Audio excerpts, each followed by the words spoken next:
Il est 10 heures ici à Paris. Bonjour à toutes et tous et bienvenue dans Parlons-en, votre rendez-vous avec l'info qui prend son temps. Voici les titres de ce lundi. Et d'abord, la situation sécuritaire très inquiétante au Mali après les attaques du week-end contre la junte. Attaques menées conjointement par les djihadistes du JNIM et les rebelles Touareg.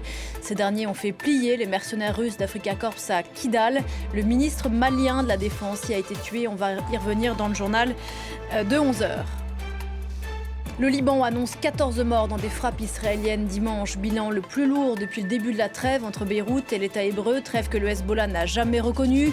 Peut-on encore vraiment parler de trêve ? Nous serons à Jérusalem dans notre prochaine édition. Et puis l'assaillant du dîner des correspondants de la Maison-Blanche sera présenté aujourd'hui devant la justice. La Maison-Blanche affirme qu'il voulait assassiner le président Trump. Et si c'était bien son intention, il n'est pas le premier dans l'histoire américaine à avoir voulu assassiner le président des États-Unis. Mais Donald Trump, en moins de 2 ans, aurait donc subi 3 tentatives d'assassinat. Sans aller trop vite sur l'analyse des motivations de l'assaillant, voilà qui pose question. Bien sûr, la violence est inhérente à l'histoire politique américaine. Mais a-t-on franchi un cap ? La méthode Trump, brutale, erratique, alimente-t-elle d'une certaine façon cette violence ? Donald Trump se serait-il pris à son propre piège, au piège du Trumpisme ? Question posée ce matin à Corentin Célin et Romuald de Siora. Bonjour à tous les deux. Merci d'être là. On a beaucoup de choses à se dire. Parlons-en. C'est parti.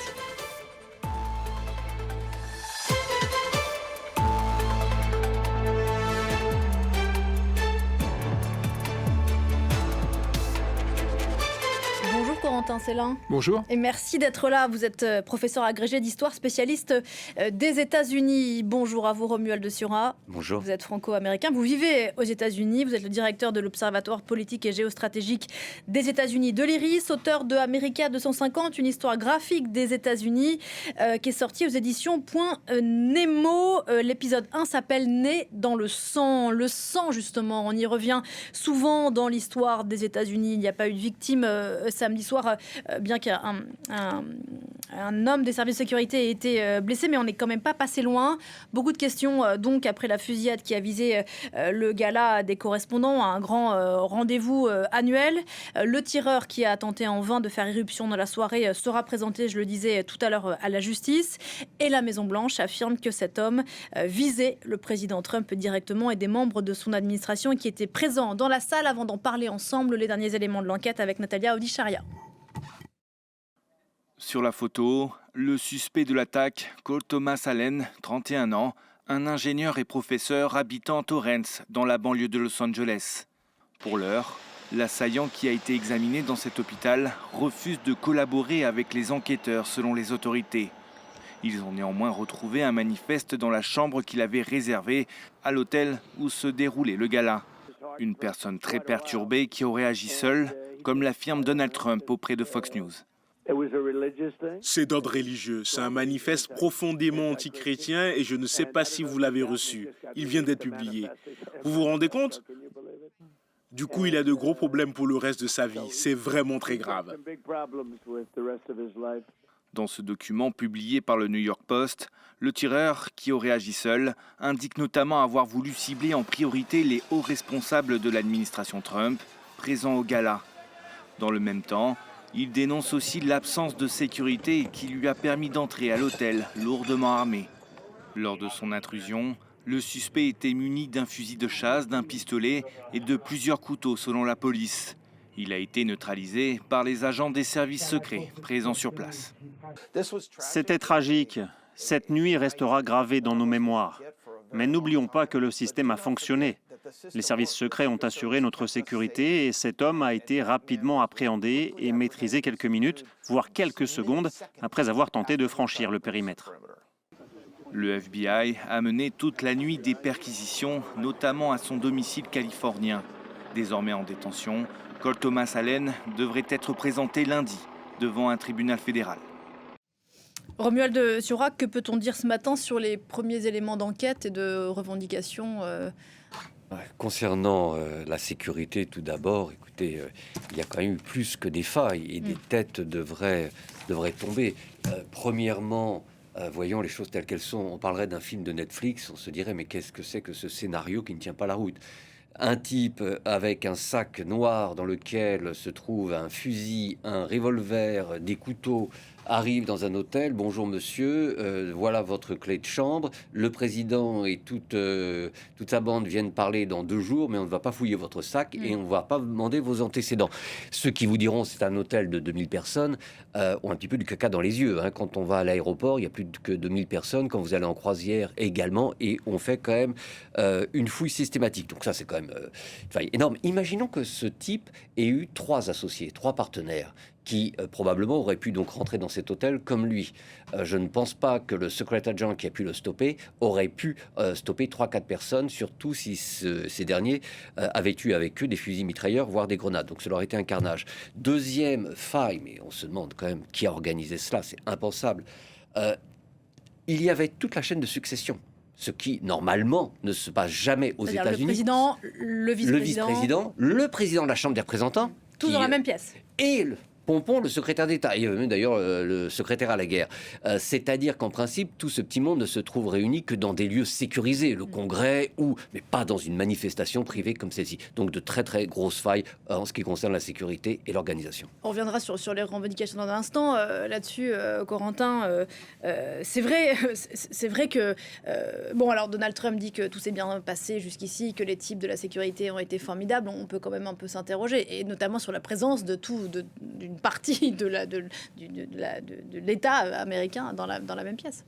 Alors, je crois qu'il faut donc Trump, lui, et beaucoup le souligne, c'est que cette fois-ci, il n'y a pas eu de victime au final, il n'y a pas eu de tir porté sur un des membres du gouvernement. Et par rapport à ce qui s'était passé à Butler il y a 2 ans, lors de la première tentative d'assassinat contre le alors candidat Donald Trump, j'allais dire de ce point de vue-là, le Secret Service a rempli sa mission au moins ponctuellement là-dessus. Ce qui a beaucoup étonné, c'est quand on a appris hier soir que, contrairement à ce qui devrait être l'usage, le ministère de la Sécurité intérieure, dont dépend le Secret Service, n'a pas qualifié ce dîner des correspondants de presse comme un événement sécuritaire du plus haut niveau. C'est-à-dire que ça n'a pas été désigné comme un événement nécessitant tous les moyens du Secret Service. Alors ça, c'est très étonnant. On peut simplement faire une hypothèse pour la présence du gouvernement, ou de la quasi-totalité du gouvernement. C'était l'importance de ce dîner des correspondants de presse. C'était la première fois que Donald Trump y retournait depuis une décennie. Et on peut y voir cette espèce de courtisanerie et de système un petit peu quasi-monarchique, qui parfois prévaut maintenant à Washington. Quand le président a décidé d'aller quelque part, tout le monde y va. Tout le monde le suit. Mais pour revenir sur la sécurité, c'est vraiment cette notion de ne pas avoir qualifié cet événement comme un événement nécessitant les plus hautes mesures de sécurité qui interroge. Et pour l'instant, le ministère de la Sécurité intérieure ne répond pas aux sollicitations de la presse. Alors Donald Trump, on l'a rappelé, a été victime alors qu'il était candidat de 2 tentatives d'assassinat. Et on se souvient bien sûr de cette fameuse image au point levé à Butler, juillet 2024, qui sans doute image qui a pesé dans la campagne et dans son élection. Est-ce que Donald Trump est anormalement visé pour un président américain ? Donald Trump n'a pas tout à fait tort lorsqu'il se compare à Abraham Lincoln. Non pas évidemment en ce qui concerne les qualités intellectuelles ou la vision politique, mais il y a eu des présidents polarisants, Obama, mais c'était plus dû à sa couleur de peau et l'Obamacare, Kennedy pour d'autres raisons. Mais il est vrai que c'est un président Trump très polarisant. Je pense qu'il arrive en 2e position après Abraham Lincoln. Donc il n'est pas étonnant dans un pays où la violence est omniprésente au quotidien, que ce soit via les armes à feu ou même dans le comportement des habitants chaque jour qui passe entre eux, de voir ce président victime d'une succession de tentatives d'assassinat. Mais néanmoins, n'oublions pas que assassiner un président est, je dirais, une tradition dans l'histoire américaine. Il y a eu de très nombreuses tentatives. Non, ce qu'il y a d'inquiétant aujourd'hui, c'est que le pays est polarisé comme il ne l'a pas été depuis très très très longtemps, que ce sont effectivement des loups solitaires. À titre personnel, en tant qu'Américain, j'aurais préféré que ce soit un gang ou un réseau terroriste. Écoutez, tout simplement, quand vous avez un type, alors il faut attendre la suite de l'enquête, là on est au conditionnel, mais qui paraît être quelqu'un d'intégré dans sa communauté, un bon professeur qui a été élu professeur du mois dans l'institut dans lequel il travaille, qui, pour des raisons visiblement politiques, décide d'aller descendre le président et d'autres têtes de l'administration, on fait face à un citoyen qui décide de prendre les armes pour renverser, pour X raisons, la personne qui est au pouvoir. Et cela devient récurrent. Dans un pays aussi polarisé, cela m'inquiète grandement. Et ce qui m'inquiète également, c'est qu'un récent sondage nous a montré que 27% des démocrates, je dis bien des démocrates, pensent que la violence peut être légitime en politique au nom du second amendement. On connaît mal le second amendement en France. Monsieur, lui, le connaît, c'est un spécialiste. Alors, second amendement, ce n'est pas simplement la permission, enfin l'autorisation de porter des armes pour les Américains. Ça n'a pas été non plus créé à une époque où il n'y avait pas de police pour permettre aux États-Unis de créer leur propre milice. Cela a été également créé pour que chaque citoyen américain puisse prendre les armes contre un possible despote ou tyran. Donc, c'est la porte ouverte à toute dérive. Aujourd'hui, par exemple, un démocrate s'en prendrait à Trump qu'il juge être un tyran. Demain, un républicain à un président démocrate. Donc, je suis très inquiet quand je vois le profil de cette personne ou le profil des autres personnes qui ont attenté à la vie de Trump. Là-dessus, Corentin Célin, sur l'espèce de nouveauté que ça peut représenter dans ce pays, on le sait, dont l'histoire politique, et Romuald Sura le rappelait à l'instant, est marquée par la violence. Rien que cet hôtel de Washington, en 81, Reagan déjà avait été lui-même victime, et je crois qu'il avait été blessé par balle, sous des coups d'un homme déséquilibré. Donc c'est de tout temps, c'est malheureux, mais c'est ainsi. Est-ce que vous aussi, vous voyez que quelque chose quand même est singulièrement différent ? Alors, c'est toujours pareil, il faut être nuancé. Effectivement, d'une part, c'est quand même il y a une longue histoire de l'assassinat politique et des tentatives d'assassinat politique contre les présidents. Et en effet, souvent, avec la revendication de mettre à bas celui qu'on considère comme un tyran, comme quelqu'un qui aurait abusé des pouvoirs de la République. Le premier président contre lequel il y a eu une tentative d'assassinat, c'était Andrew Jackson en 1835. Et celui qui tente de l'assassiner, Lawrence, le fustige comme un tyran. Pour prendre quelqu'un de plus connu, et qui lui aussi à l'époque, et on y faisait allusion, avec Lincoln, John Wilkes Booth était aussi quelqu'un de très intégré socialement, un grand acteur de son époque, et lui aussi, on le sait, a dénoncé en assassinant Lincoln le tyran. Donc on a cette tradition d'une violence politique qui peut parfois, dans des périodes de très forte polarisation, de très fort clivage, être jugée légitime. Ce qui fait aujourd'hui la singularité, premièrement, c'est quand même qu'on arrive à un moment de l'histoire américaine où la circulation des armes à feu a atteint, j'allais dire, une acmé, puisque depuis 15 ans, la Cour suprême ne cesse, en s'appuyant sur son interprétation de la Constitution, de contraindre les États qui chercheraient à réglementer par trop la circulation des armes à feu. Donc on a vraiment des armes à feu, ici on le voit encore, puisque Cole Thomas Allen, celui qui a essayé de tirer samedi sur Donald Trump, s'est procuré tout à fait légalement des armes à feu. Donc on a des armes à feu qui circulent comme jamais dans l'histoire du pays. Et deuxièmement, la nouveauté, si on revient sur Trump, c'est que nécessairement Trump lui-même et ses partisans ont fait aussi de Butler et la première tentative d'assassinat un motif de légitimation politique, voire, on le sait, religieuse. Le fait qu'il ait échappé à cet attentat a fortifié la conviction qu'il y avait vraiment quelque chose d'un destin quasi religieux pour lui. Et donc, forcément, ça attise chez des personnes qui peuvent être parfois peu équilibrées, peu stables, l'envie de s'en prendre à Trump. Donc voilà, c'est à la fois, il y a à la fois des facteurs contemporains, mais il faut quand même réinscrire ça dans une tradition historique. Bien sûr, il y a quelque chose de singulier dans le moment dans lequel intervient cette tentative d'assassinat, ou en tout cas c'est comme ça que le présente la Maison-Blanche à l'égard de Donald Trump. On a dit que sa présence à ce dîner des correspondants de la Maison-Blanche était singulière, tant on connaît l'état des relations entre la presse libre et Donald Trump. D'ailleurs, je crois qu'il avait prévu un discours assez offensif. Et ça survient aussi à un moment où la cote de popularité du président américain n'a jamais été aussi basse. Alors bon, en fonction des sondages, ça varie un peu, mais c'est disons entre 30 et 35%. C'est-à-dire que presque 70% des Américains aujourd'hui n'estiment pas le président américain faisant les choses comme il le doit. Comment est-ce que vous vous expliquez ce chiffre ? Et nous sommes à 1 an et demi de mandat. Qu'est-ce que ça peut laisser présager pour la suite ? Alors, concernant les sondages, là aussi, il faut être nuancé. Plus de 30% des Américains soutiennent toujours Donald Trump. C'est un chiffre qui pourrait faire pâlir d'envie Emmanuel Macron ou François Hollande en son temps. Non. Par contre, vous avez tout à fait raison, c'est que Trump est fragilisé comme il ne l'a jamais été. Je suis le premier à être agacé quand j'entends dire que Donald Trump est à genoux, ça fait 10 ans qu'on enterre Donald Trump. Non. Par contre, pour la première fois depuis plus d'une décennie, sa base MAGA est en train de s'effriter, de s'éloigner quelque peu, je dis bien quelque peu, de ce président qui avait promis qu'il n'entraînerait jamais le pays dans une guerre style Irak ou Afghanistan, à l'encontre desquels les Américains et surtout sa base MAGA sont vaccinés.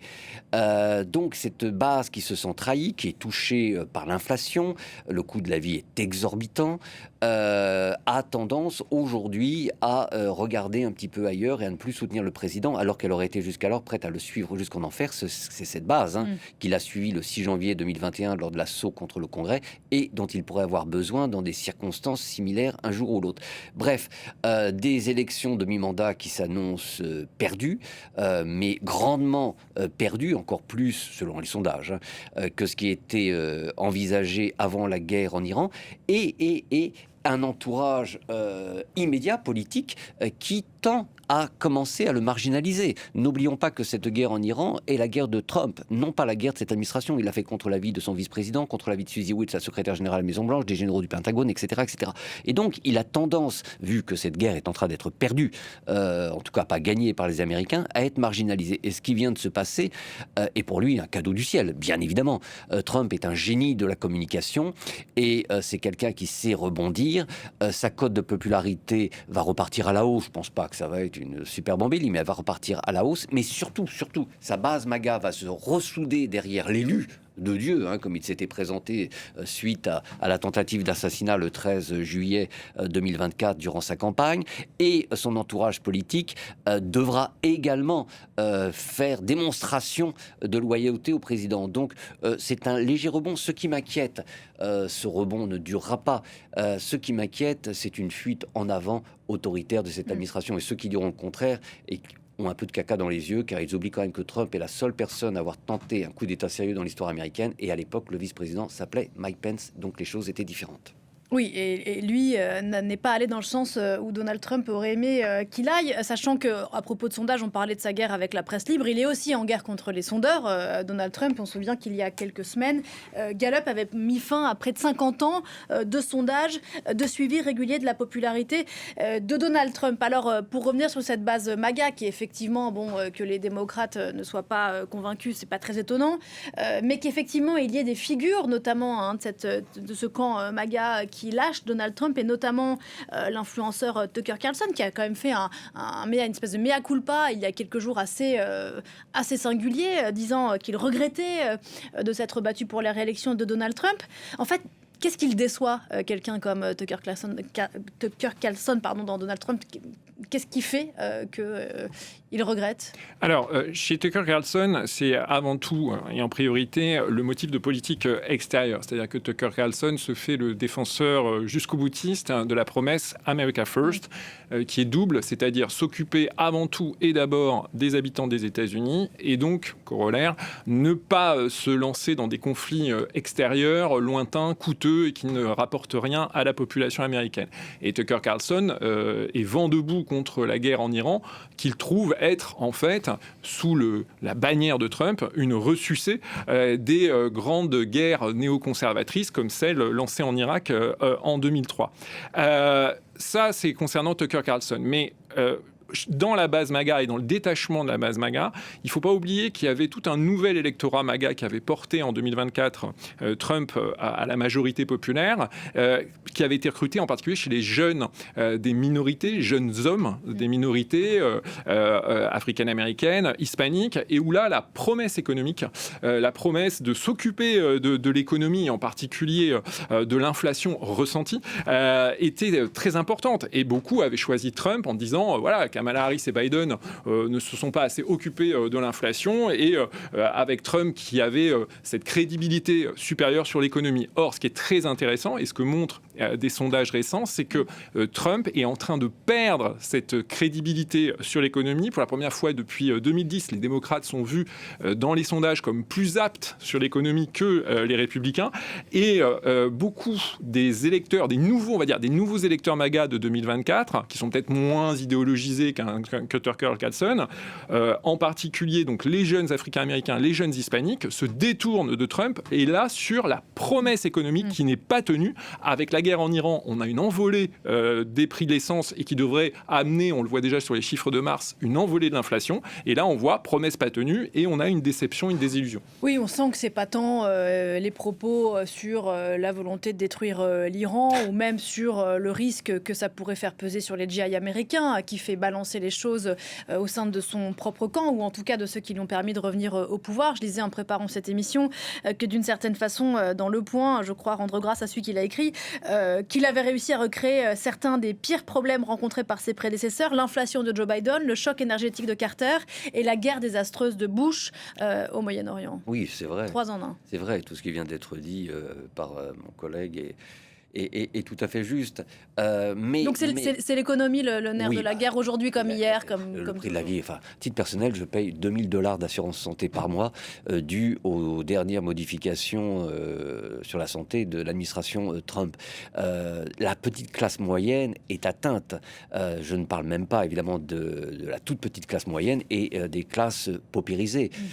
Brièvement, si on fait le calcul pour donner aux auditeurs, aux téléspectateurs une idée, prenons un couple de la classe moyenne, classique, new-yorkais. Chacun gagne, on va dire, $4000 par mois, ce qui est un salaire décent à New York pour la classe moyenne. Donc ça leur fait $8000. En payant les taxes, il leur reste à peu près $6500. Imaginons que ces personnes aient 2 enfants. L'assurance santé n'est pas prise par leur employeur, donc ils ont, s'ils arrivent à trouver un truc qui est vraiment pas cher, allez, disons que pour toute la famille, ils auront $1500, donc il leur reste $5000. S'ils veulent un appartement avec une chambre pour les 2 enfants, une chambre pour eux et un living room, ce qui est quand même le minimum, dans un quartier sympathique, je ne parle pas dans un quartier huppé, proche d'une école, bonne école, ils ne trouveront rien à New York à moins de $3500, $4000. Donc imaginons qu'ils aient beaucoup de chance et qu'ils trouvent un truc à $3500. Donc il leur reste, il leur reste $3500, il leur reste $1500 pour vivre. Tous les calculs nous disent que pour un couple seulement, la nourriture, il faut un budget de $1500 par mois. Donc maintenant, quid des enfants, ils n'ont pas à manger. Sans parler du remboursement de la voiture, de l'électricité, etc. Et là, on parle de salaire plus que correct. Ouais. Correct, pas plus que correct à New York, mais décent. Donc voilà, on parle de la classe moyenne. Imaginons la toute petite classe moyenne et les couches paupérisées auxquelles appartiennent la plupart des électeurs de Trump. Donc oui, le coût de la vie est exorbitant et les Américains ne s'en sortent pas. Sur cette guerre en Iran, qui est impopulaire pour les raisons que vous évoquez, d'abord pour ce qu'elle fait peser, ce qu'elle coûte au portefeuille des Américains, il n'a consulté personne, bien sûr, pour la lancer le 28 février. Il devra rendre des comptes au Congrès. Il y aura un coût politique également ? Alors, je nuancerais, c'est pas qu'il a consulté personne, c'est qu'il n'a pas écouté. C'est-à-dire, c'est-à-dire que. Non, mais il n'est pas passé par le Congrès.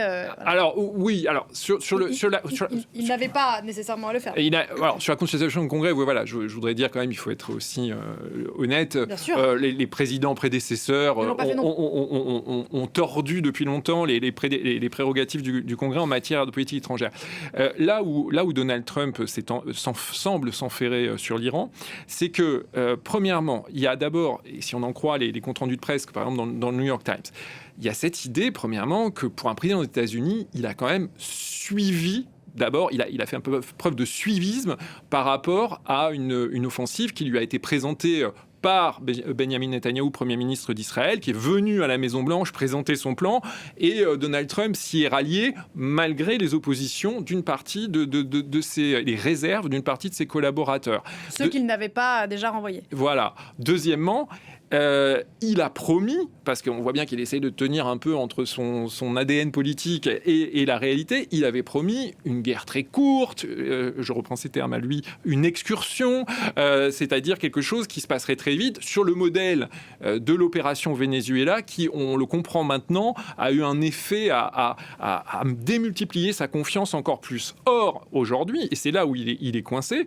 c'est qu'à courte échéance, à court terme, on ne voit pas de sortie de guerre praticable, et plus le temps passe, plus l'impact de cette guerre, qui vient d'être rappelé en termes de coût de la vie, en termes de prix, donc désastreux en vue des élections de mi-mandat, va augmenter. Donc on voit bien qu'il est coincé dans cette guerre, et là, pour une fois, il peut repasser la patate chaude à personne. C'est-à-dire que la guerre en Iran, c'est la sienne, c'est celle de personne d'autre. Il n'y a pas, il n'y a personne à incriminer, comme il aime souvent à le faire quand il est en difficulté. Et là, c'est vraiment une difficulté politique nouvelle pour lui. Il est seul dans cette guerre et il applique depuis le début de la guerre la même méthode, les outrances, les sorties. Je voudrais qu'on revienne sur ses propos à l'égard de Léon XIV. C'est pas tant pour le propos, bon voilà, on en avait largement parlé, mais le sondage que je citais tout à l'heure m'intéressait parce qu'il disait que 60%, c'est un sondage Reuters, 60% des personnes interrogées avaient une opinion favorable du pape Léon, donc contre 36% pour Donald Trump. Au-delà du clash, le religieux, on sait qu'il est extraordinairement important dans cette administration Trump. On évoquait tout à l'heure le fait le fait d'avoir échappé à cette tentative d'assassinat en 2024, il y a vu une espèce d'intervention divine. Dieu et tous les saints ont également été évoqués au moment du sauvetage de ce pilote américain tombé en Iran. Puis Texet n'en a plus fini de citer la Bible à ce moment-là. Il y a eu cette photo d'Ia dans laquelle il se prenait pour, je ne sais plus si c'était Jésus ou Dieu, qu'il a finalement retiré face au tollé provoqué par... Est-ce qu'il n'est pas pris au piège de cette espèce d'hubris divin ? Il est pris dans plusieurs pièges. D'abord, effectivement, le piège iranien, dans lequel il s'est piégé lui-même. Il s'est lancé dans cette guerre à des fins purement intérieures. Il voulait arriver pour le 250e anniversaire des États-Unis avec un bout de papier à montrer la face des États-Unis, donc contre l'avis de son vice-président, la secrétaire générale, bref, de tout le monde. Il s'est lancé dans cette guerre, comme cela a été expliqué, sans stratégie claire et évidemment également excité par Netanyahou. Aujourd'hui, il cherche une sortie de secours à tout prix. Il est prêt à avaler de très nombreuses couleuvres, à de nombreux deals. Manque de chance pour lui. Les Iraniens ne sont pas prêts pour l'instant à traiter.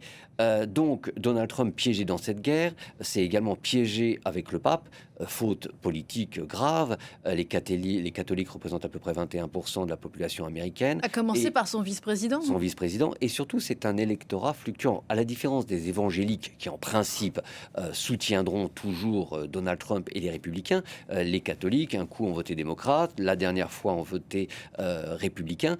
Donc les heurter de front n'est pas très pertinent au plan politique. Mais au-delà de cela, donc avec ensuite cette image créée par l'intelligence artificielle qu'il a postée sur ses réseaux sociaux, là, cette coup-ci, il a été accusé de blasphème. Mais une fois encore, on parle d'un génie de la com, et il s'est rattrapé quelques jours plus tard. Alors ça peut nous faire sourire, nous faire rire, mais avec les McDo qu'il s'est fait livrer à la Maison-Blanche. N'oublions pas que lorsqu'il est allé travailler chez McDonald's il y a 2 ans pour faire cuire des frites, il avait gagné de plusieurs points dans les sondages. Donc je dirais que la base évangélique qui n'apprécie pas qu'on se moque d'un chef religieux, même si c'est le pape, a été, je dirais, flatté, surtout la base MAGA, la petite base MAGA, de voir le président se faire délivrer des frites. Donc ça a un petit peu rattrapé le coup, même s'il n'y a pas de lien évident, évidemment, entre les frites deux. Mais c'est une faute politique majeure pour un président qui est sur le front extérieur déjà piégé en Iran. Là-dessus, Quentin Oui, tout simplement, moi, ce qui est très intéressant, je pense, c'est quand même, quand on pense, il doit gérer une guerre. C'est un président chef de guerre. Est-ce qu'on imagine n'importe quel de ses prédécesseurs passer ses journées à faire des messages, souvent erratiques, on va dire, sur les réseaux sociaux, avec des images fabriquées par intelligence artificielle et s'engager dans des algarades avec le pape américain ou qui sais-je encore. La question qui se pose, c'est est-ce qu'un président est censé gérer une guerre ainsi? La réponse est évidemment non. Et c'est, je crois, une des sources du problème actuel. C'est-à-dire que Donald Trump, et ça c'est important de le rappeler, n'a jusqu'à présent jamais eu à gérer un conflit long, un conflit qui dure, une opération militaire qui dure. Pour la première fois, il a à le faire. Et comme l'a très bien montré un article qui a eu un grand retentissement du Wall Street Journal, Donald Trump semble complètement frustré parce qu'il n'a pas de victoire, il n'a pas de triomphe et il n'arrive plus à développer son récit de communication aussi bien que par le passé. Et donc, il s'engage il fait de très nombreuses fautes politiques qui témoignent aussi de sa frustration, mais aussi de sa difficulté à gérer une guerre, à avoir le sérieux, à savoir se poser, à savoir écouter ses conseillers, etc., pour gérer tout simplement un conflit. On a vu effectivement ces derniers jours, on a lu plutôt plusieurs reportages, enquêtes sidérantes sur le fait qu'il était parfois lui-même exclu par ses propres conseillers, en tout cas ceux qui restent, dont on sait pourtant qu'ils ne doivent pas vexer le chef, auquel cas on leur coupe la tête politiquement instantanément. Il a été donc exclu de réunions stratégiques parce que précisément trop erratique, pas assez concentré, voire endormi.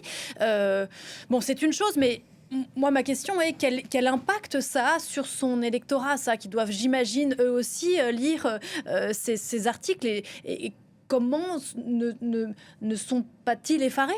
L'électorat de base, l'électorat MAGA, que l'on appelle parfois un peu péjorativement les rednecks, ne lisent pas ce genre d'articles. Ça ne leur arrive pas. Voilà. Ça ne parvient pas jusqu'à eux. Ou alors, pour ceux qui le lisent, ils y voient évidemment l'establishment qui essaye de contrôler et d'aller contre la volonté d'un président qui veut sauver l'Amérique. Mais vous savez, ce qu'il faut garder à l'esprit, c'est que Trump de haut n'a rien à voir avec Trump 2016. Ce n'est plus un homme isolé qui a été élu. En 2024, c'est un homme qui a été élu avec l'aide de l'extrême droite américaine, une extrême droite ultra-radicale qui n'a rien à voir avec le Rassemblement national en France. Et les personnes qui, de cette extrême droite, ont accédé au pouvoir avec Trump ont des agendas très précis. En fait, ça dépasse sa personne. Exactement. Et ces personnes, comme je le disais, ont un agenda très précis pour l'intérieur, mise en place d'un régime plus ou moins semi-autoritaire, et surtout contre-révolution culturelle dite anti-woke, et sur l'international, mettre à bas le système multilatéral post-45. Trump, avec sa guerre en Iran, leur met des bâtons dans les roues. Ces gens sont là pour rester. Alors attention, Trump n'est pas une marionnette, c'est pas ce que je veux dire. Mais je dirais que c'est un groupe d'associés qui s'est retrouvé à la Maison-Blanche, derrière ou aux côtés de Donald Trump. Bref, ces personnes ont un agenda très précis. Trump, avec sa guerre en Iran, leur met des bâtons dans les roues aujourd'hui. Et donc oui, ils auraient tendance à tenter, je dis bien, de le marginaliser, comme on a pu le voir, voire l'exclure d'ailleurs de certaines réunions liées Il leur met au des Conseil de bâtons dans les sécurité roues nationale. parce qu'il fait peser un risque sur les prochaines élections de Oui, mi-mandat. oui, et surtout parce que la popularité de cette administration est en berne. Et pour des gens qui ont un agenda sur plusieurs années, c'est effectivement un problème. Et cette guerre, je le répète, est la guerre de Trump, pas la guerre de son administration. Ça renvoie à une réalité politique qu'on a tendance un petit peu parfois à oublier, c'est que Trump, il est à la tête d'une coalition politique. Et par exemple, l'année dernière, on parlait beaucoup, on disait ah oui, l'alliance avec Elon Musk. Mais oui, justement, ce n'est qu'une alliance. Et Donald Trump n'était pas du tout le premier choix, et ça, on a tendance à l'oublier, de Elon Musk. Elon Musk, il faut s'en souvenir, il avait choisi Ron DeSantis, gouverneur de Floride à l'époque. Bon, comme ça avait été un échec total, il s'est rabattu entre guillemets sur Trump, qui était un bien meilleur candidat pour assouvir les aspirations d'entrer dans l'État, pour ensuite le dégraisser, le démanteler de Elon Musk. J.D. Vance aussi a complètement viré Kazakh à l'égard de Donald Trump. Et donc, pas non plus son premier choix. Voilà, exactement. Donc, il est à la tête d'une coalition très hétéroclite, en fait, qui est quand même assez hétéroclite, qui rassemble des courants qui ne s'entendent pas nécessairement. On le voit bien en politique extérieure. Aujourd'hui, il y a à la fois des personnes comme Lindsey Graham, sénateur de Caroline du Sud, donc un grand partenaire de golf le dimanche de Donald Trump, et qui est devenu très proche de lui après, alors qu'il y a une décennie, il en disait le pique-pendre. Eh bien, Lindsey Graham, il défend le changement de régime en Iran, une politique néoconservatrice traditionnelle.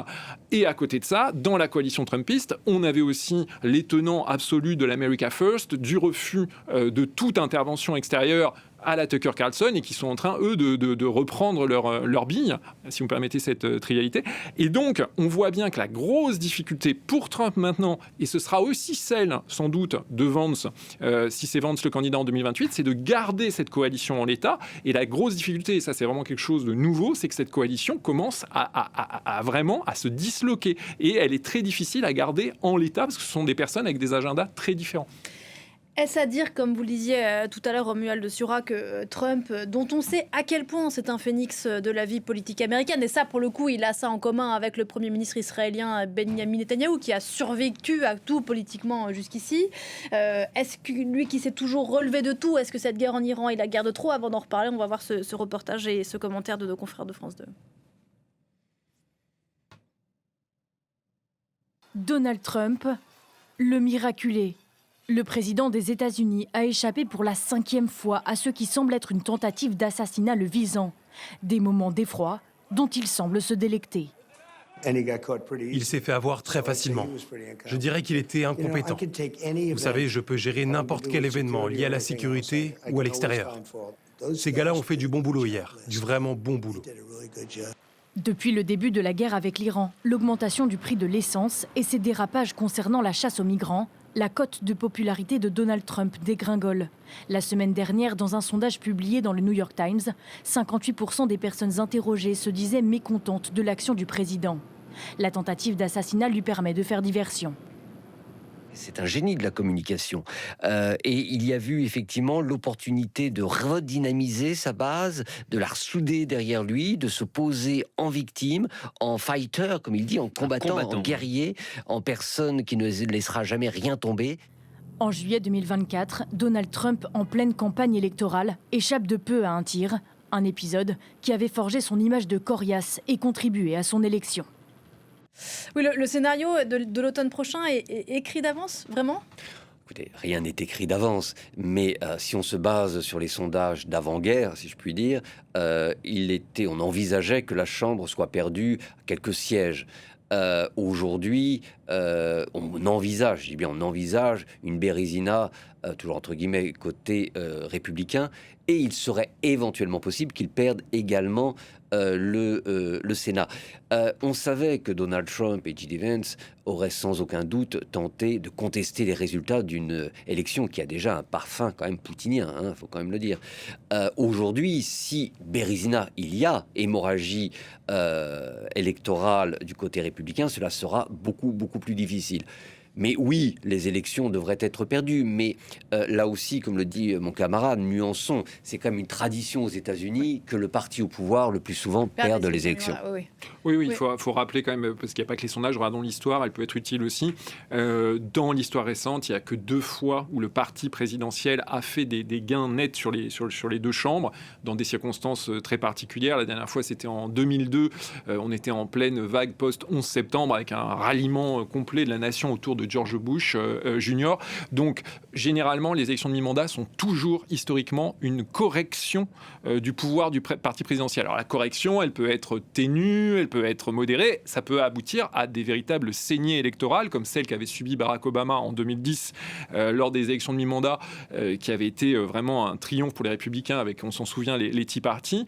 Je crois que l'impopularité de Trump, elle va justement conditionner l'étendue de la correction des élections de mi-mandat. Mais nécessairement, il y aura forcément une correction. J'allais dire, c'est presque l'usage de ces élections de mi-mandat. Oui, puisqu'il sera intéressant, pour le coup, ce sera de jauger l'état de l'opposition. Autant celui contre lequel l'opposition s'oppose à beaucoup de casseroles, autant on n'entend pas beaucoup quand même le camp adverse.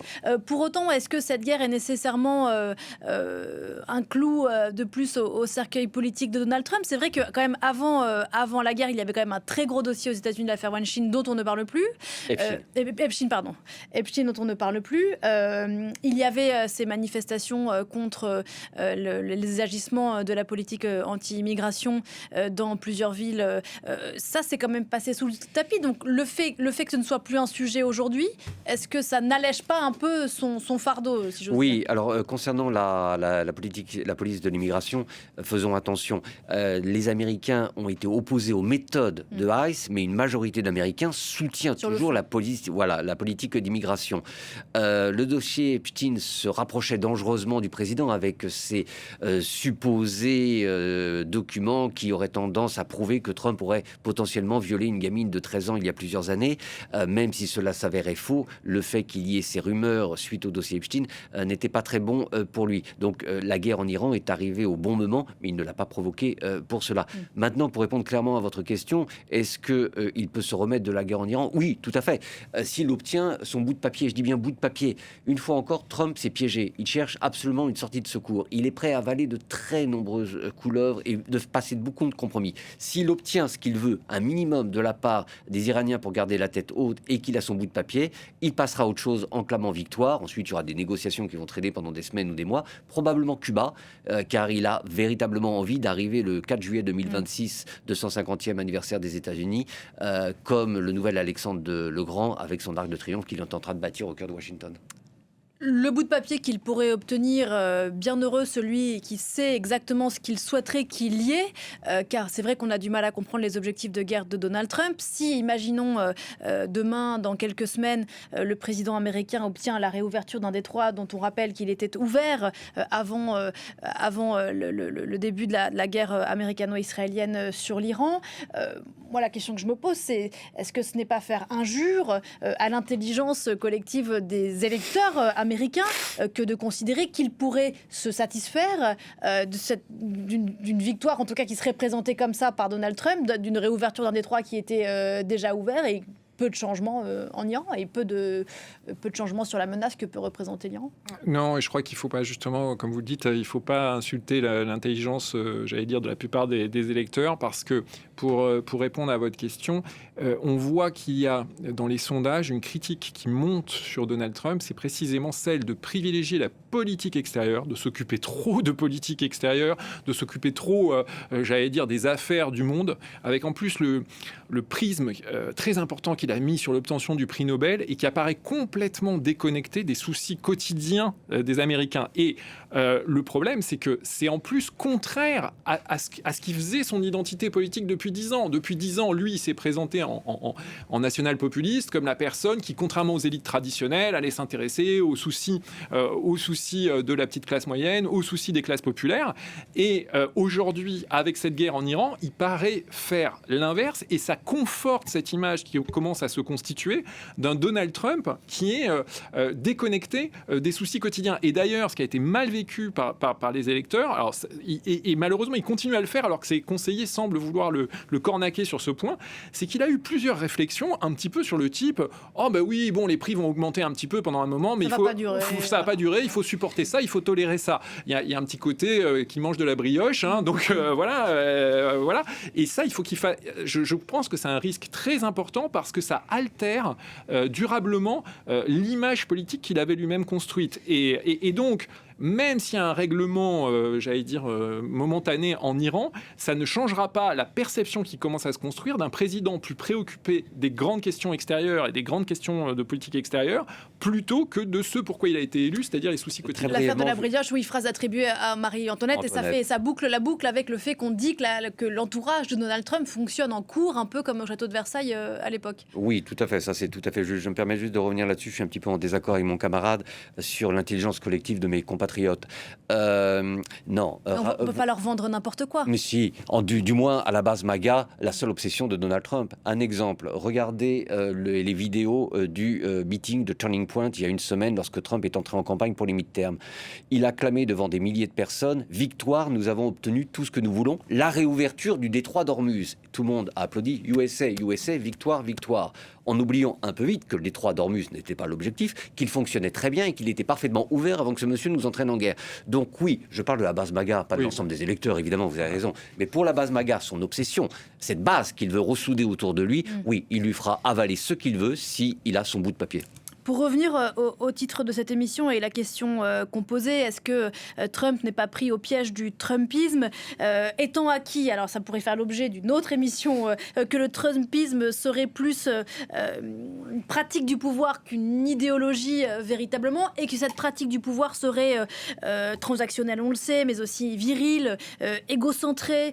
Est-ce que là, on n'arrive pas un peu au bout de l'exercice de cette pratique-là du pouvoir, puisqu'on voit que ça lui coûte cher? C'est-à-dire qu'encore une fois, il est dans un exercice là en ce moment qu'on ne l'avait jamais vu faire. Il doit être chef de guerre sur une guerre qui dure, où la diplomatie, avec tout ce que ça nécessite de calme, de secret, de partis à négocier. On l'a vu au moment où il y a eu le premier volet des négociations à Islamabad, il y avait un contraste quand même assez saisissant entre un président resté aux États-Unis qui tweetait, sur Truth Social, son réseau, voilà, son réseau qui faisait des posts absolument souvent incompréhensibles, erratiques, etc., faisant une annonce qui en contredisait une autre toutes les 6 heures. Et de l'autre, à Islamabad, un vice-président Vance envoyé faire des négociations diplomatiques avec l'équipe du régime iranien. Et il y avait un contraste entre, d'un côté, la nécessité de silence, de sérieux, de négocier pied à pied, et de l'autre, un président qui paraissait complètement ailleurs et vraiment ailleurs. Et donc, c'est ça la difficulté, c'est que est-ce que la gestion trumpienne de la chose publique est adaptée à la gestion d'une guerre au long cours? Et pour l'instant, la réponse paraît non. D'une guerre au long cours et d'un pays comme les États-Unis au long cours? Oui, tout à fait. Le trumpisme par lui-même ne durera pas. Par contre, l'idéologie qui lui est associée, ce masculinisme, ce virilisme agressif en politique intérieure ou extérieure, cette idéologie que j'appelle crypto-fasciste est, elle, là pour durer et ne disparaîtra pas avec Donald Trump. Oui, à la fois, il a connu des déconvenues en Europe ces dernières semaines, et notamment en Hongrie, mais ça pourra faire l'objet d'une autre émission. Merci beaucoup à tous les deux d'être venus ce matin sur ce plateau. Romuald Siora, une histoire graphique des États-Unis, née dans le sang, qui est sortie aux éditions Point Nemo. Corentin Célin, merci beaucoup d'être venu sur ce plateau ce matin. Une émission à revoir en replay, écouter un podcast. On se retrouve juste après la pause.